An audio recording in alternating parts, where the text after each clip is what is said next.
From the top of the town at 715 Main Street in historic Deadwood, it's time for another episode of the DTC Blow and Smoke Podcast.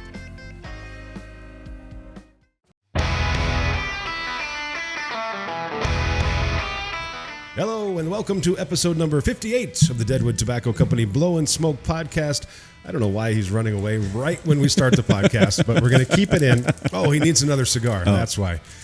Coming up on the second half of the podcast, we'll have HECTOR ANCHONDO from Omaha. He'll be here for Days of 76. Now, it's going to be a Thursday and a Friday show. We'll get into those details. Make sure you stick around for the second part. Joining me, as always, today, fresh from a mosquito-infested family reunion, is the preacher, Ethan, over there. Thank you so much, yeah. You're awfully red and bumpy today. Yeah, in a specific area of my anatomy. Didn't realize, man, that you could spray down, but They'll find their way in. the shorts, man. Yep. It's you're vulnerable. That's why you don't free ball in Iowa. You don't do that I didn't stuff. even do that, man. It's like I just didn't know I had to spray down my groin area. It's weird. And shall not comment. Yes, exactly. Back after a couple of podcasts off is the boss of the shop, Mr. Wild Bill. Welcome back. Thank you very much. Great to be here again. Absolutely. HECTOR coming up, a little bit of shop business on the way as well. But let's start it where we always started with what are we smoking? Bill, you had something special. Fire away.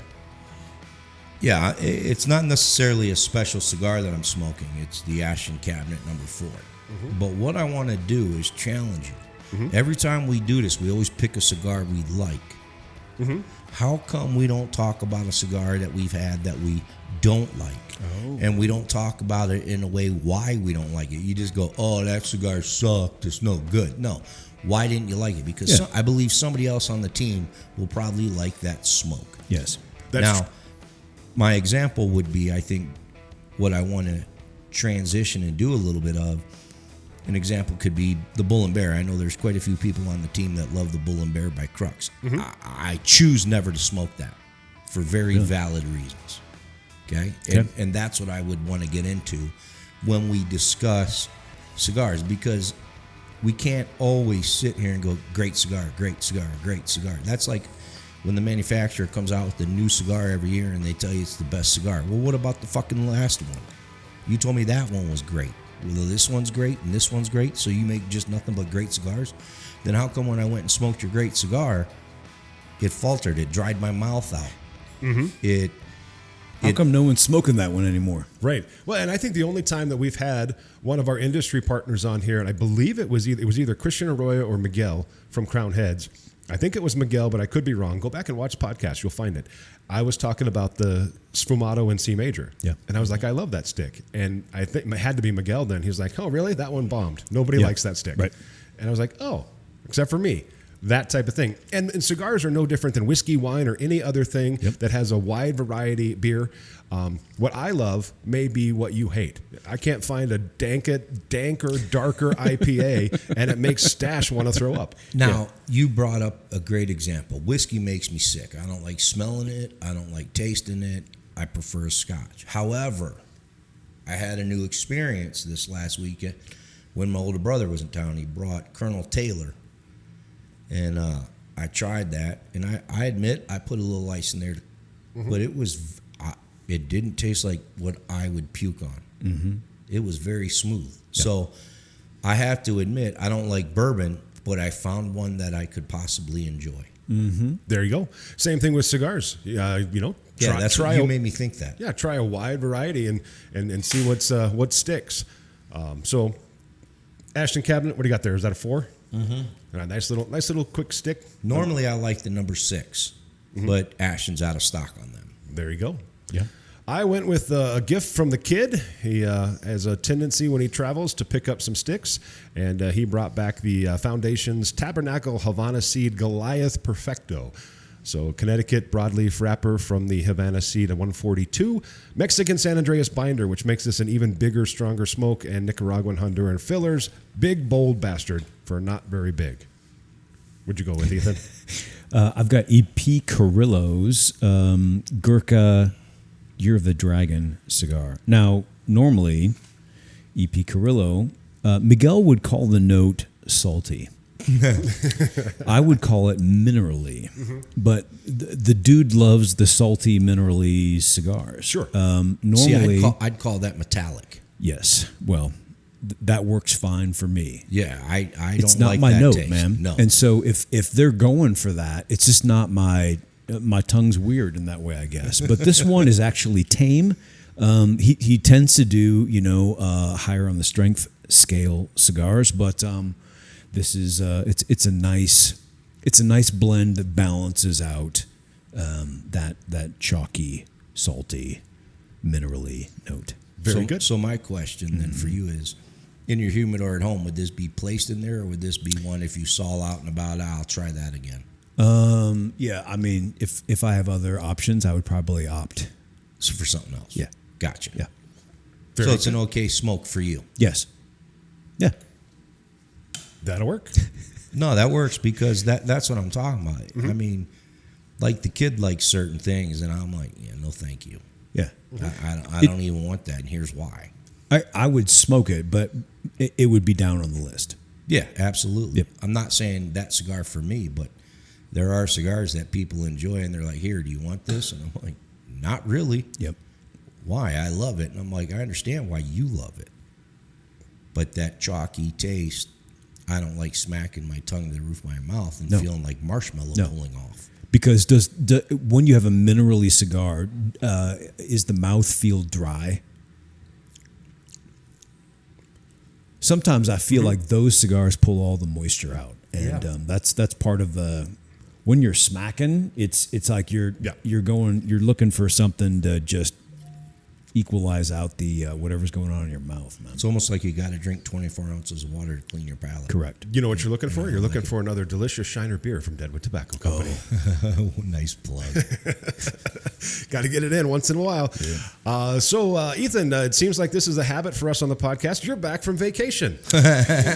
No. I'm You not don't back consider from this vacation. is not vacation? No. Again, there's you have to differentiate, man. There's vacation and there's trips. This was a trip. It was a family reunion. I had seen a bunch of my sisters in a long time, and we get together sometimes, and so I had to go to Iowa.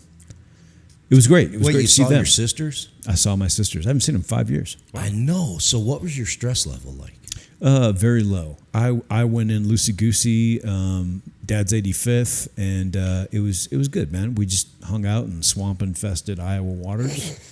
Got eaten up by mosquitoes, but the company was great, other than the insects.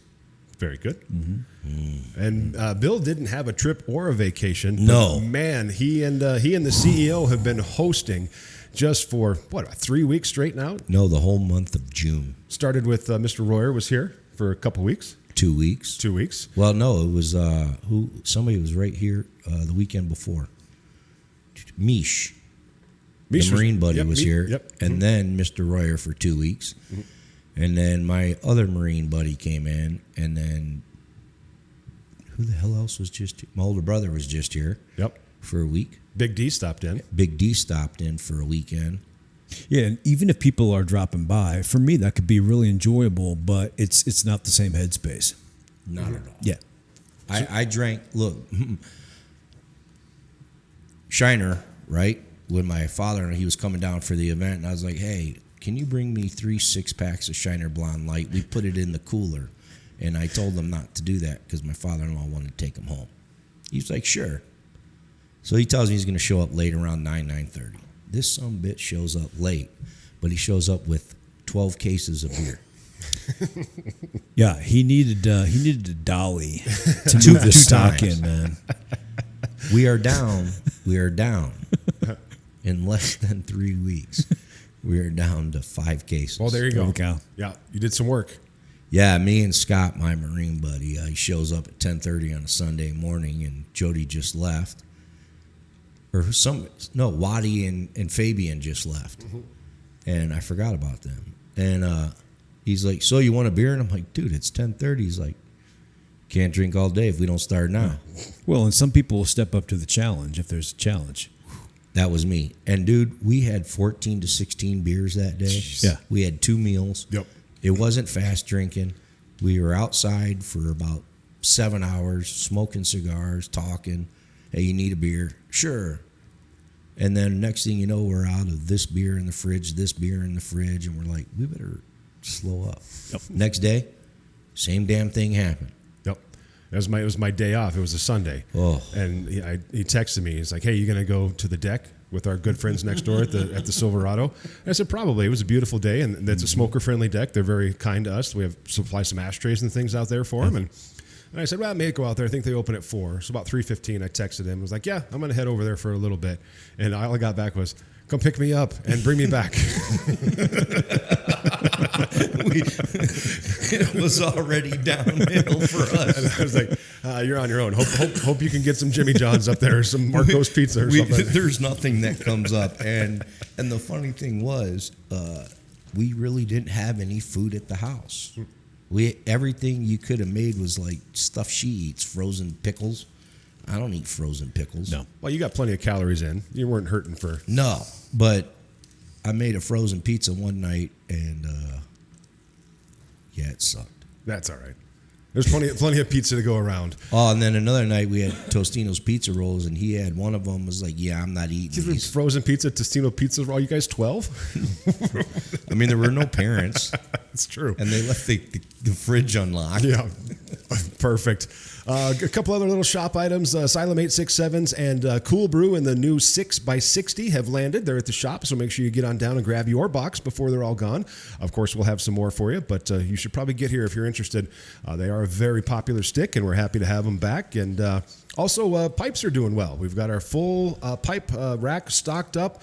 Come on by, check that out. Have a taste of some of our proprietary blends. We have 6 of them on the counter for you to try, plus some all the nationals from Lane and Sutliff, and just little things we're adding all the time. Website is up and operating way better. Ethan and I and the Grimes are working on making the calendar more effective. You're searching easier.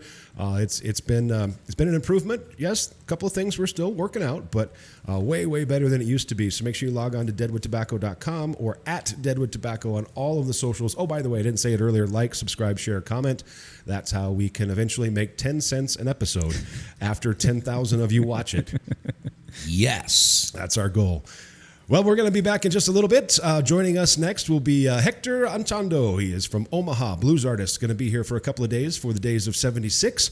And got a full rally schedule of music in the works and a whole bunch of other fun stuff. But episode 58 continues in just a few with HECTOR ANCHONDO right after this.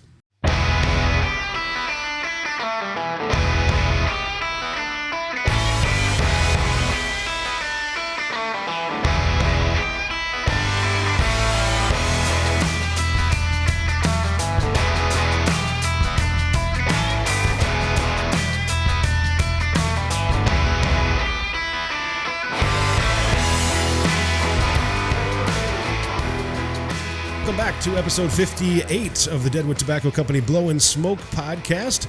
Joining us now from Omaha or thereabouts, a gentleman who will be gracing the stage on Thursday. Now, it's important that you remember that Thursday and Friday of Days of 76 weekend. So that's the 25th and 26th, a couple of weeks from now. So make sure you put that on your calendar and make sure you come on down to the venue at 715 Main Street in Deadwood Tobacco. So I'm going to embarrass him a little bit because this is on his website. So you ready? This is going to be really quick. You ready, Bill? Winner of the 2013, 2014, 2015, and 2018 Best Blues Award by Omaha Entertainment. Semifinalist 2015 International Blues Challenge. Finalist 2016 International Blues Challenge. Wait, it gets better. First place 2020 International Blues Challenge in Memphis, Tennessee. Winner of the Cigar Box Award for the Best Guitarist and a shitload of other awards. We're very happy to have him for the first time at our new venue, and I believe he sat in at the old shop a few times. Everybody say hello to HECTOR ANCHONDO. Hi, Hector. Hey, how's it going? Thanks for having me. Absolutely. I couldn't read them all because you're quite accomplished. Looks like you've packed a lot into the last few years. Yeah, it's just been staying steady on just, working away. Cranking it out there. And so you, a couple of weeks ago, we reached out and got you on the podcast, and you said you had to take some kids to camp, and you just have the coolest hat that says "Best Dad Ever." What's it like to have a young family and be a working touring musician?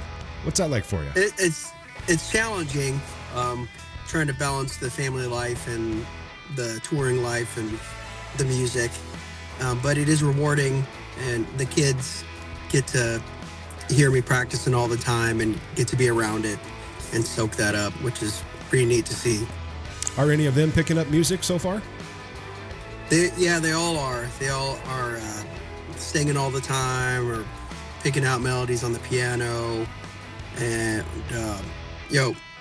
the other day they did a little concert for us in the bedroom, and while their mom and I sat and witnessed the experience. Oh, very nice. So you're telling me there's no lack of energy in that house?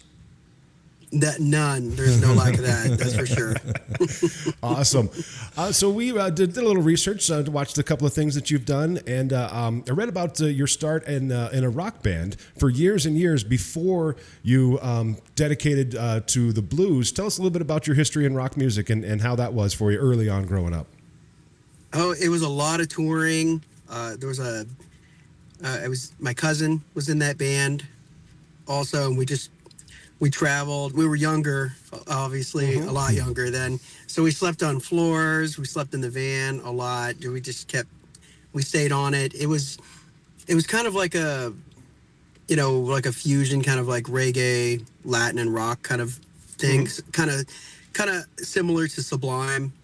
Okay. And we did a lot. We played South by Southwest. We did a lot of stuff with that band as well. And we still do some shows. We did a 420 show this year, and we did a Sublime tribute show. We'd always wanted to do something like that, so this year we finally did it, and we sold out the Slowdown, which is 750 capacity, and that was a kick-ass night. So getting together with those guys a few times a year is a lot of fun.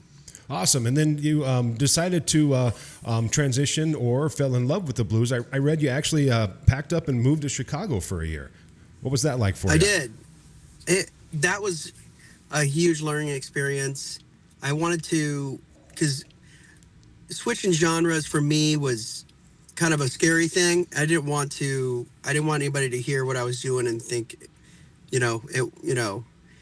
it wasn't authentic or it wasn't legitimate. So I went to Chicago and soaked up that blues scene as much as I could. There was a year or two that I didn't listen to anything but blues. I wanted to kind of get my mind into it as far as possible. And I started out on blues guitar too when I was a youngster. And so the Chicago experience was really cool getting to sit in with folks and just soak it up that way. It was a great experience. Very nice. And so you're headquartered out of Omaha now, correct? Yes. Yep. So you were speaking a little bit about the early band with some of your kind of reggae roots rock influences. Reminds us of another friend of ours from the Omaha area, Mr. Chris Lager, who recommended that that we reach out to. You do any jamming or play with Chris? Yeah, totally. Yeah, we did it's called the King of Blues series that they've been doing. He's been doing that with Nick Schneblin, but I've been a part of that several times, and that's always a blast to jam with Chris at those shows. Chris is a great dude, and it's always a lot of fun when we're on stage together. Yes, yeah, absolutely. One of our favorites. We've had him out here a couple of times. Just getting into he's a touring monster, and getting him routed up here is kind of rough. So we're glad it worked out that you were able to come. And I saw you're playing the Oahe Blues Festival on Saturday, which made it easier for you guys to spend a 3-hour trip out here. And you have been to the old shop, I understand. You sat in a couple of times. What was that like for you? Yeah, that was really cool. Had a lot of fun there. We'd been in there too, just when we were in town. Playing before, just to sit in there and hang out, even when there wasn't live music, and experiencing I believe it's called, and I apologize if I get it wrong, but Sweet Jane's. That is a cigar. Yep. Okay. Yep. Sweet Jane's, and I even have a new song that I'm working on that's going to be on the next album that references Sweet. It's about Deadwood, and it references Sweet Jane's in the song. Oh, very nice. So yeah. So you've had a few of the cigars in the past. Are you like an occasional smoker just when you're out and about, or is it something that you've got more interest in? Occasional. I am interested in it, and it is enjoyable to do for me every once in a while. Well, Bill, we have a new cigar he should try, don't we? Yeah, you got to try the Asylum 867. Nice. It's down. It's a cigar that Ethan and Bill actually went and blended and designed with cool. Christian Arroyo from Arroyo CLE Asylum, and yeah, we've got it in the humidor waiting for you. So we'll love it. We'll hook you up with that. So, well, what kind of I look forward to it. What kind of a setup are you coming out here? Who you bringing with you, and what are you looking forward to adding to the set list or that type of thing? So, Cayman Winfield on drums, and he's been drumming for me for about 10 years now. And then Mac McKinney from Kansas City, he'll be playing bass. And I've been playing with Mac off and on for, I'd say 4 years now, but he's the past year, so he's taken more of a permanent role in the band. And great players, great guys. Always a lot of fun and good energy with those guys. And with the set, we'll be playing music off of our current albums, and we'll be doing some renditions, and we'll also be playing some brand new stuff that's not even out yet. Oh, very nice. So awesome. Yeah. And when I was listening to some of your stuff on Spotify and just checking it out, I don't remember which album it was, but there were a couple of tunes that I spent a number of years in Austin, Texas, and they reminded me of kind of like that Tejano, Texas blues, like, you know, a little bit like the Fabulous Thunderbirds or some of those guys with that little bit of a swing influence. Is that something that you tried to integrate, or has it just come natural to you? That kind of came out naturally. I have always been drawn to the Texas blues style through, you know, getting into Stevie Ray when I was a kid. But the other vibe, the other side of it, I think came out naturally because, you know, I am mixed. I'm part Latino, and so when I was a kid, my furthest memories back were, you know, Latino music. My first musical memories that I have. So I think from that influence, it just kind of naturally, it just came out that way. And I still don't, it's funny when, sometimes when folks bring it up, and, you know, I often think about that, like how I'm not, it's just something that just happens and I'm not thinking about it. Sure. Which is, I think it's kind of cool. You know, I think that's neat. Absolutely. And Bill's going to tell you about how the first time we met you, and it was in Griswold, Iowa. So we'll go through that story in a little bit. But first, before we let you go and talk a little bit more about the coming in a couple of weeks, I'd like to know a little bit more about this In the Market for Blues, something that I believe that you co-created, or was that your brainchild? Yeah. So the first year I ever got to go and compete in the International Blues Challenge in Memphis, Tennessee was in 2015. And when I was down there walking around on Beale Street, I couldn't help but think, the vibe during the International Blues Challenge is one of a kind. Absolutely. There's stuff happening in all directions. There's stuff happening. It is, I recommend that to everybody to experience that at some point. And so, but down on those streets, like of Beale Street, I couldn't help but recognize the fact that it really resembles the area of Omaha called the Old Market. So they're both river towns, and so it had to have been a similar time frame, and so seeing that making those comparisons just got me thinking about having a blues crawl, blues festival in Omaha, because I thought the Old Market would be perfect for that, to kind of get people immersed in the scenery as well as the music. And so for people that aren't familiar, is it a one-day festival? It is mostly one day, but it's starting to grow into more than one day. Okay. So there's unofficial stuff that happens on Friday night. Okay. So it is like a weekend thing, and there's some unofficial stuff that happen on Sunday, like for brunch. Sure. So it is kind of turned into a weekend thing, which is perfect for out-of-towners to come in and just stay the weekend to experience Omaha. Because it looks like it's about, I don't know, a dozen or so venues, dozens of artists playing anywhere from 10 a.m. to 1:30 a.m. at all these different locations, just shuffling people back and forth to different venues. And Bill, doesn't it sound like something that would be really successful in Deadwood? You mean the Black Hills Blues Festival? Oh, it wouldn't be a bad idea to put something together like that. I wonder if there's somebody we could pick their brain about the pitfalls and the triumphs of putting it together. Yeah, I'm sure we could make a reach out, email, tag, something, or just blow his head up when he comes here with information and questions. That sounds amazing. It's actually funny that because we were looking into it because I was trying to scout some blues band. Of course, I saw the in the market for blues. Unfortunately for us, it happens during the middle of the Sturgis Rally, which we are completely socked in, Gotcha. and there's no way Yep. no way for us to leave and go attend. But it was definitely something. Based on just all the material and the videos I saw and the vibe in our little small town of basically Main Street 6 blocks, Sherman Street's 3 blocks. Man, we've got about a dozen venues that host live music. We could certainly that'd be perfect. entertain something like that. So awesome. Well, we're looking forward to more about that when you get here. And now, Looking forward to that as well. Bill, want to explain Griswold, Iowa to him? Oh. Man, that venue, I'm ready. dude, that venue, right? So we're walking in, and Randy goes, "Hey, man, I got VIP for us." I'm like, "Why'd you spend the money?" And he's like, "It was only $15." So, First of all, we scheduled this trip because Chris had played with us, and Bill has a history as a salesperson in the tobacco industry. So he had a ton of accounts in Omaha, Lincoln area.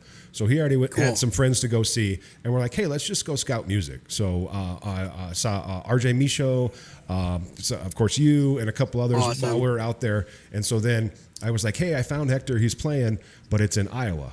And he's like, "Well, how far?" It's like 45 minutes. So now you can finish your story. So then we arrive, and we're walking up the steps to VIP, and there's these 4 pods with black couches laid out, and we're like, "Oh, wow, interesting." And then somebody's like, no, VIP's behind this door, which is behind the glass with a little bar. So we're listening to you play, and Randy's like, "All right, I'm going down to make the introduction and introduce himself and who we are." And this dude comes up, goes to the little bar, and then he looks at me, and he's like, "You're not from here." And I'm like, "No." And then he's like, "Where are you from?" And I say, "Deadwood." And then he goes, "Hey, honey, come here." And this lady comes out, Generation 1 fake boobs, is looking at me. I mean, she was right on my hip and asking me questions. "Hey, do you own a Harley?" "Yes, I own 2. "Oh, I thought so." And I'm starting to lean like way away from her because like the dude stepped back and now she's communicating. Randy comes up and like, "Hey, Randy, I want to introduce you to somebody." And he comes all the way around, stands by me where I'm leaning. He sees what's going on. And then she goes, "Well, where are you guys staying?" And we're like, "Omaha." She's like, "Oh, if we would have known, we could have put you up at the farmhouse." And I'm like, "What the fuck is going on here, man? Who is this lady?" Griswold, man. It's Griswold. Hold on. So Randy's like, "Hey, Bill, let's go have a smoke," because they have a smoking lounge. So we grab our stuff. We're going to go down there and have a cigar. And the lady points at the table and was like, "Where you going?" "Going to have a smoke." "You better come right back up to this table." Okay. These were the owners. Yeah, dude. Yeah. And they told us all about why they built this place for their daughter who was down in like Tennessee or something like that and wanted to bring a venue up here like that. Oh, dude, it tripped me out. It tripped me out. I swear, if I was about 25 years younger, in my mid-20s and not married, I wouldn't have asked Randy to go have a cigar. And then we bounced. But Bill is convinced he was being invited back to the farmhouse. It's like, It was a little weird, man. No. It was a little weird. And Preacher, you're from that area, aren't you? Yeah, I mean, grew up in Iowa State, but we spent 20 years in the city of Omaha. So, Yeah. yeah. Very Yeah, good. I'm looking forward to you coming up here because this is what we used to have a house band, which you probably heard of at the old shop. And long story short, Yeah. I had bought the store in 2018 after being a rep for the shop, and I have visions. And we're gonna make 715 Main Street more of a bluesy regional, which Love it. our region is Omaha, Minneapolis. We do bring in some from Texas and Colorado. But we're going to focus more on a blues scene like Omaha to pull more people out here. So That would be very cool. That we are sounds going to amazing. want to want to pick your brain a little bit while you're out here, just like we did with Mr. Lager, and ask him, hey, who else should we go look at? Now we're willing to drive and go look at people and start introducing Cool. ourselves to explain what we want to do and what we want to bring to Deadwood. Deadwood's always had a music scene. There's live music. But Deadwood Tobacco is the most consistent live music every weekend throughout the year. So we're going to expand Awesome. upon what we've already done in blues, and we're going to make it more regional and start bringing in a lot diverse talent. Yep. Yeah. So with you coming Love out it. for Days of 76, we'll get Chris Lager back in here. We're working on getting Alistair Green. We missed out on him being routed. Just a bunch of those guys that I see play down there all the time, and we're excited for awesome. the fact that you're going to be in town. And so what's next for you? You said have a new album coming out. You're going to play some cuts off of. When does that drop? And how can people get a hold of your music? Well, we haven't hit the studio yet on the new album. There's still some of the songs. It kind of takes me a while to get the next album out because I feel like the song it's like never ready kind of thing. Mm-hmm. And then I just get to a point where I'm like, okay, I have to just get it started. But it's mostly ready. There's some songs I'm still developing on it, and then I like to play them live for a while because they develop even further. Sure. Yeah. On the live front, and then so I'm hoping to get it out next year. Sure. Very good. And do you write primarily by yourself, or are the bandmates involved in the writing process? How does that work for you? So I usually do all the songwriting, and then when I get together with the guys, they mostly just create their own parts for the song. Mm-hmm. And there'll be times where I'll have some ideas and like, hey, can you try this? Or hey, can we simplify this? Or Mm-hmm. But I think it comes off as a better feel when everybody kind of just gets to create their own parts and add to the song. Sure. It kind of makes everything feel more authentic that way. Very good. Well, we're looking forward to it again. It's a special night, Thursday. We're going to hit that really hard. Normally, we don't have music on Thursday, but it's an event weekend, and Hector could come for 2 days. We wanted to make sure we did it Thursday the 25th, Friday the 26th of July.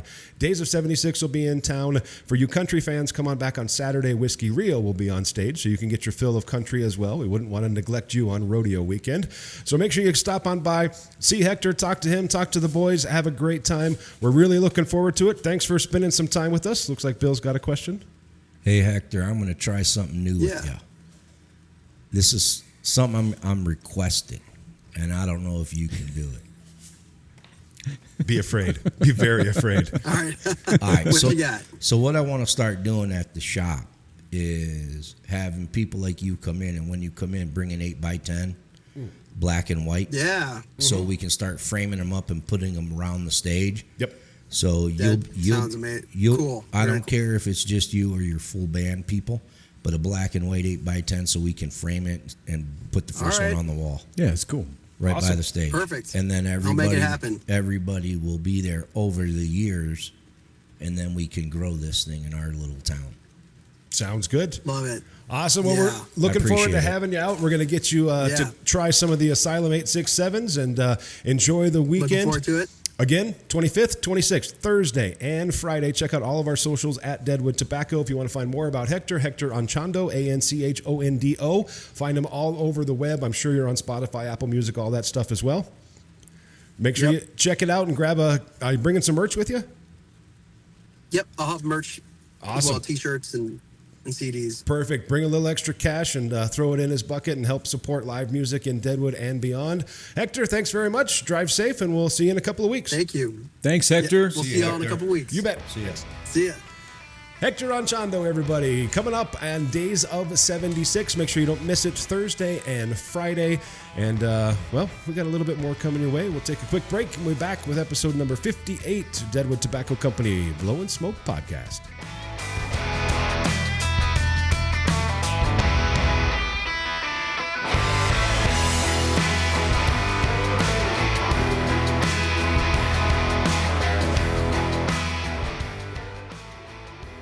Thanks again to Hector for calling in from the car. Great guy. Terrific hat he was wearing. Just a wonderful, entertaining blues artist. We can't wait to have him and his full band He's here. so mild-mannered. He is. And I've seen the live stuff of him. Well, I actually saw him live, and then I saw the live stuff that's online, and he is way animated and really fun on Tears it stage. up. But he's a very mild-mannered kind of... Yep. He's a calming influence. Yes. You could probably use that around here. But don't worry, he'll tear it up on stage. There's no worries about that. Yeah, the cool thing was he was our first trip that we landed out to come back. So our next trip we'll do in September and figure out somebody else to bring in. Yeah, so if you guys are watching or listening in the northern Colorado area, that whole corridor that goes down there, that's our new place to go. We're going to swing by there. A number of great breweries down there. Of course, a bunch of live music of all genres. There's a hookah bar. There is a hookah bar. There are a couple of other establishments that serve things that you can smoke as well. Oh yeah. So I have read. We'll have to see what's going on. So that'll be coming up in September. We'll be scouting out. So if you're down there, hey, shoot us some bands. Shoot us some people you'd like to see up here at Deadwood Tobacco. Of course, Ryan, Chris, and the Rough Cuts have been up here. Great band out of Denver area, and a few others that we're looking at. So we'd love your suggestions. I would love to get the Yoppers up here. Google those guys. They are a trip. They played at the Deadwood Jam a couple of years ago. Probably the top of our price range, but if you can help us get them routed, well, then I'll buy you a cigar. What kind of music are we talking with the Oppers? They are, so it's technically kind of like a rock, but it's a power trio that has a lot of punk influences, and they're wild to say the least. So hopefully, we reached out there, we're on tour, and then they had something come up. Bands always do. But we'll get that figured out, and so that's going to do it for episode 58. Episode 59 is coming up. Bum, bum, bum. We're not going to give away any secrets, but we're going to say goodbye to one of the team members from Deadwood Tobacco Company. This person is not passing away that we know of, but they are moving on to something else. So we'll have this person on. We will roast them just a little bit, and we'll show some of their best appearances over the last few attempts at the podcast. So make sure you tune in for that. Yep. I know Bill just wants to spill the beans right now, but No, I'm implementing a new policy, and I'll explain what that policy is on the next episode. That sounds good. That'll be episode number 59, and of course, we'll recap some of our great events that we have coming up here for the entire summer. And then you've been asking for it since episode number 50, and it's a lot of work for Ethan, but we're going to do it. Episode number 60 will be live in the main room of Deadwood Tobacco Company with an invited audience. We'll have drink specials, we'll have cigars, we'll have your questions, we'll have live original music streaming. And last time it was a wonderful success. We had Chris Graves with us that time, and we'll mix it up and get some others in here. So be looking out for that. That'll be in about a month, give or take. It takes us a little bit longer to put that one together. That will be episode number 60. So as always, thanks for tuning in. Like, subscribe, comment, do all that fun stuff. For Wild Bill, who is playing with a lighter because he's bored. It was a long podcast, but not too long. And Ethan, the preacher behind the board, mixing and mastering. For the entire DTC team, I am Eye Candy Randy. Thanks for tuning in, and we will see you next time. DTC, Blow and Smoke.